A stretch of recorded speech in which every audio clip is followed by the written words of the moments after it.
Weirs MS Excel లో test ని మనం సార్టింగ్ చేస్తామండి. అసెండింగ్ ఆర్డర్ లో సార్టింగ్ చేసుకోవచ్చు, డిసెండింగ్ ఆర్డర్ లో సార్టింగ్ చేసుకోవచ్చు. ఇక్కడ సార్టింగ్ అనేది ఎలా జరుగుతుందండి? ఆల్ఫాబెట్స్ ఆర్డర్ ప్రకారంగా సార్టింగ్ అనేది జరుగుతుందండి. అలా కాదండి, ఇక్కడ టెస్ట్ లెంత్ ని బేస్ చేసుకుని సార్టింగ్ జరగాలండి. ఇక్కడ తక్కువ క్యారెక్టర్స్ నేమ్స్ ఏవైతే ఉన్నాయో ఆ నేమ్స్ అనేది ఫస్ట్ లో రావాలండి. ఇక్కడ సెలెక్ట్ చేసిన టెస్ట్ నేమ్స్ లో తక్కువ క్యారెక్టర్స్ ఉన్న నేమ్స్ ఏందండి? డీకే 2 క్యారెక్టర్స్, అలానే నెక్స్ట్ వచ్చి రాజు 3 క్యారెక్టర్స్. ఇవన్నీ స్టార్టింగ్ లో రావాలి అసెండింగ్ ఆర్డర్ లో. టెస్ట్ లెంత్ ని బేస్ చేసుకొని సార్టింగ్ చేయాలండి. అలానే నెక్స్ట్ ట్రిక్ ఏంటంటే, ఇక్కడ ఒకే కాలంలో ట్రాన్సాక్షన్ ఐడీస్, ఆర్డర్ ఐడీస్ ఇచ్చానండి. ఇవి ఇండివిజువల్ గా సపరేట్ కాలమ్స్ లో కావాలి అనుకుంటే పర్టికులర్ గా ఆ ట్రాన్సాక్షన్ ఐడీస్ ని సెలెక్షన్ చేసి కాపీ చేసి కంట్రోల్ C, ఎక్కడైతే కావాలో అక్కడ డైరెక్ట్ గా పేస్ట్ చేస్తామండి. అలానే ఆర్డర్ ఐడీస్ ఉన్నాయండి, ఆ డేటాని సెలెక్షన్ చేసి కాపీ చేసి కంట్రోల్ C అండ్ వేరే కాలంలో డైరెక్ట్ గా పేస్ట్ చేస్తాం. ఇలా ఇండివిజువల్ గా ఎంతసేపు అని పేస్ట్ చేస్తామండి. ఇక్కడ చాలా డేటా ఉందండి, దగ్గరగా hundreds transaction IDs, order IDs ఉన్నాయండి. ఇండివిజువల్ కాలమ్స్ లో ఆటోమేటిక్ గా సపరేట్ అయిపోవాలండి. ఇవి ఎలా చేయాలో ఎక్సెల్ లో స్టెప్ బై స్టెప్ ఇప్పుడు మనం నేర్చుకుందాం.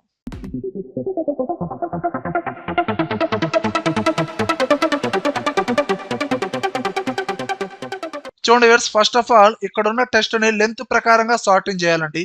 జనరల్ గా ఒక టెస్ట్ యొక్క లెంత్ ని ఫైండ్ అవుట్ చేయాలంటే మనం యూజ్ చేసే ఫార్ములా లెంత్. డైరెక్ట్ గా లెంత్ అని యూజ్ చేయకూడదండి. LEN equal to LEN open braces.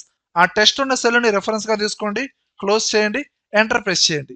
Reference గా తీసుకున్న టెస్ట్ లో ఎన్ని క్యారెక్టర్స్ అయితే ఉన్నాయో అవి నెంబర్స్ రూపంలో వచ్చినాయండి. విత్ స్పేస్ తో సహా మనకు కౌంట్ చేస్తుందండి. ఫిల్ హ్యాండిల్ తో డ్రాగ్ చేసానండి లేదా డబుల్ క్లిక్ చేస్తానండి, ప్రతి నేమ్ యొక్క లెంత్ అనేది ఆటోమేటిక్ గా వచ్చిందండి. కానీ మనకి ఇక్కడ కావాల్సింది లెంత్ కాదండి, మనకి లెంత్ ప్రకారంగా సార్టింగ్ జరగాలి. అలా రావాలంటే లెంత్ ఫార్ములాలోనే మనం సార్ట్ బై అనే ఫార్ములా యూజ్ చేయాలండి. నేనేం చేస్తాను, ఇక్కడ డైరెక్ట్ గా ఫార్ములా యూజ్ చేస్తున్నాను. Equal to sort by, tap press చేయండి, ఫార్ములా మొత్తం తీసేసుకునేది. ఈ రేంజ్ మొత్తాన్ని సెలక్షన్ చేయండి. చూడండి, ఈ సెల్స్ మొత్తం సెలక్షన్ చేయాలంటే ఇలా ట్రాక్ చేయాల్సిన అవసరం లేదండి. డైరెక్ట్ గా ఫస్ట్ సెల్ ని సెలక్షన్ చేసి కంట్రోల్ షిఫ్ట్ పట్టుకొని డౌన్ యారోకి ప్రెస్ చేయండి. లాస్ట్ సెల్ దాకా టోటల్ గా సెలక్షన్ అవుతుంది. కామా, ఇప్పుడు లెంత్ ఫార్ములా యూజ్ చేయండి. LEN open braces. మళ్ళీ అగైన్ ఆ రేంజ్ మొత్తాన్ని సెలక్షన్ చేయండి. సెలక్షన్ చేసిన ఓకే, ఇక్కడున్న ఆ రేంజ్ ని కాపీ చేసి ఇక్కడ పేస్ట్ చేయండి, సరిపోతుంది. లేదా సెలక్షన్ చేయండి, కంట్రోల్ షిఫ్ట్ డౌన్ యారోకి, డేటా మొత్తం సెలక్షన్ అయింది. క్లోజ్ చేయండి. కామా, అండ్ అసెండింగ్ ఆర్డర్ లో కావాలా డిసెండింగ్ ఆర్డర్ లో కావాలా? తక్కువ క్యారెక్టర్స్ ఉన్న నేమ్స్ అనేది ఫస్ట్ నుంచి రావాలనుకుంటే అసెండింగ్ ఆర్డర్ అండి. ఎక్కువ క్యారెక్టర్స్ ఉన్న నేమ్స్ అనేది ఫస్ట్ నుంచి రావాలనుకుంటే డిసెండింగ్ ఆర్డర్. అసెండింగ్ ఆర్డర్ అయితే 1 ఇవ్వండి, డిసెండింగ్ ఆర్డర్ అయితే -1 ఇవ్వండి. ఓకే, నేను ఇక్కడ అసెండింగ్ ఆర్డర్ ఇచ్చేసి ఇప్పుడు సార్ట్ బై అనే ఫార్ములాను కూడా క్లోజ్ చేయండి, ఎంటర్ ప్రెస్ చేయండి. ఇదిగోండి, సెలెక్ట్ చేసిన డేటాలో ఆటోమేటిక్ గా మనకి ఇక్కడ ఇదిగోండి లెంత్ ప్రకారంగా అసెండింగ్ ఆర్డర్ లో సార్టింగ్ అనేది జరిగిందండి. ఇప్పుడు ఇదే ఫార్ములాని మీరు డబుల్ క్లిక్ చేసి ఇక్కడ అసెండింగ్ ఆర్డర్ కాకుండా డిసెండింగ్ ఆర్డర్ అంటే -1 ఇచ్చి ఎంటర్ ప్రెస్ చేసామండి. ఇదిగోండి, ఎక్కువ క్యారెక్టర్స్ ఉన్న నేమ్స్ దగ్గర నుంచి మనకి సార్టింగ్ అనేది జరిగిందండి. ఓకేనా? ఇలా టెస్ట్ యొక్క లెంత్ ని బేస్ చేసుకుని కూడా మనం సార్టింగ్ అనేది చేయొచ్చు. అలానే నెక్స్ట్ ట్రిక్ చూడండి. ఇక్కడ ఉన్న transaction IDs, order IDs separate చేయాలండి. ఇక్కడ మనం అబ్జర్వ్ చేస్తే డేటాలో ట్రాన్సాక్షన్ ఐడీస్ టెస్ట్ రూపంలో ఉంది, ఆర్డర్ ఐడీస్ నెంబర్స్ రూపంలో ఉన్నాయి. అంటే టెస్ట్ ని నెంబర్స్ ని ఇండివిజువల్ కాలమ్స్ లో సపరేట్ చేయాలండి. మనము సెలెక్ట్ చేసిన డేటాలో నెంబర్స్ ని ఫైండ్ అవుట్ చేయాలన్నా, టెస్ట్ ని ఫైండ్ అవుట్ చేయాలన్నా వీటికి సపరేట్ ఫార్ములాస్ ఉన్నాయండి.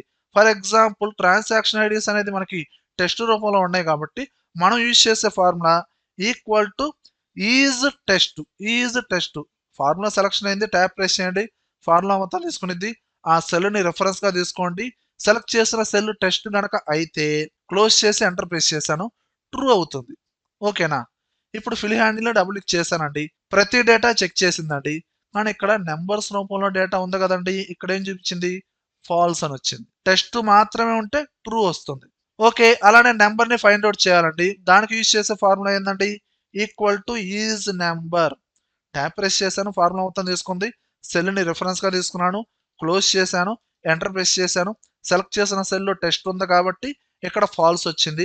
ప్రతి సెల్ చెక్ చేయాలి కాబట్టి ఫిల్ హ్యాండిల్ ని డబుల్ క్లిక్ చేశానండి. అండ్ నెంబర్స్ ఉన్న సెల్స్ మాత్రం ట్రూ వచ్చింది. ఓకే, ఇక్కడ ట్రూ ఆర్ ఫాల్స్ కాదండి మనకు కావాల్సింది. ఇక్కడున్న డేటా అనేది నెంబర్స్ టెస్ట్ ఇండివిజువల్ కాలమ్స్ లో సపరేట్ అవ్వాలి. అలా రావాలంటే ఈ ఈజ్ నెంబర్ ఈజ్ టెస్ట్ అనే ఫార్ములాలోనే మనం ఫిల్టర్ అనే ఫార్ములా యూజ్ చేయాలండి. ఎలా యూజ్ చేస్తున్నాను చూడండి. ఇక డైరెక్ట్ గా ఫిల్టర్ ఫార్ములా అప్లై చేస్తున్నాను. Equal to filter tap press చేస్తాను, ఫార్ములా మొత్తం తీసుకుంది. ఈ రేంజ్ మొత్తాన్ని సెలక్షన్ చేయండి. కంట్రోల్ షిఫ్ట్ పట్టుకొని డౌన్ యారోకి ప్రెస్ చేయండి. రేంజ్ మొత్తం తీసుకుంది, కామా. ఇప్పుడు టెస్ట్ ని ఫైండ్ అవుట్ చేయండి. ట్రాన్సాక్షన్ ఐడి కదండి, టెస్ట్ ని ఫైండ్ అవుట్ చేస్తున్నాను. ఈజ్ టెస్ట్ ట్యాప్ ప్రెస్ చేశాను, ఫార్ములా మొత్తం తీసుకుంది. ఇప్పుడు మళ్ళీ ఆ రేంజ్ మొత్తాన్ని సెలక్షన్ చేయండి. లేదా ఇక్కడున్న రేంజ్ ని జాగ్రత్తగా సెలక్షన్ చేసి కాపీ చేసి ఇక్కడ పేస్ట్ చేయండి. క్లోజ్. అలానే ఫిల్టర్ అనే ఫార్ములాను కూడా క్లోజ్ చేయాలి కదా. అగైన్ మళ్ళీ క్లోజ్, ఎంటర్ ప్రెస్ చేయండి. ఇదిగోండి ట్రాన్సాక్షన్ ఐడీస్ వాటికి సపరేట్ అయిపోయింది. అలానే ఆర్డర్ ఐడీస్ కూడా అంతేనండి. Equal to filter tap press చేశాను, ఫార్ములా మొత్తం తీసుకుంది. ఆ రేంజ్ మొత్తాన్ని సెలక్షన్ చేయండి, comma is number tap press చేయండి, ఫార్ములా మొత్తం తీసుకుంది. అగైన్ మళ్ళీ ఆ రేంజ్ మొత్తాన్ని సెలక్షన్ చేయండి, లేదా కాపీ చేసి పేస్ట్ చేయండి, మీ ఇష్టం. క్లోజ్. ఫిల్టర్ అనే ఫార్ములా కూడా మళ్ళీ క్లోజ్ చేయండి, ఎంటర్ ప్రెస్ చేయండి. ఇదిగోండి ఆర్డర్ ఐడీస్ అనేది సపరేట్ అయిపోయింది. ట్రాన్సాక్షన్ ఐడీస్ ఎక్కువ ఉన్నాయి, ఆర్డర్ ఐడీస్ కొంచెం తక్కువగా ఉన్నాయి. ఈ విధంగా ఒకే కాలంలో ఉన్న టెస్ట్ ని నెంబర్స్ ని మనం ఇండివిజువల్ కాలమ్స్ లో సపరేట్ చేయొచ్చండి.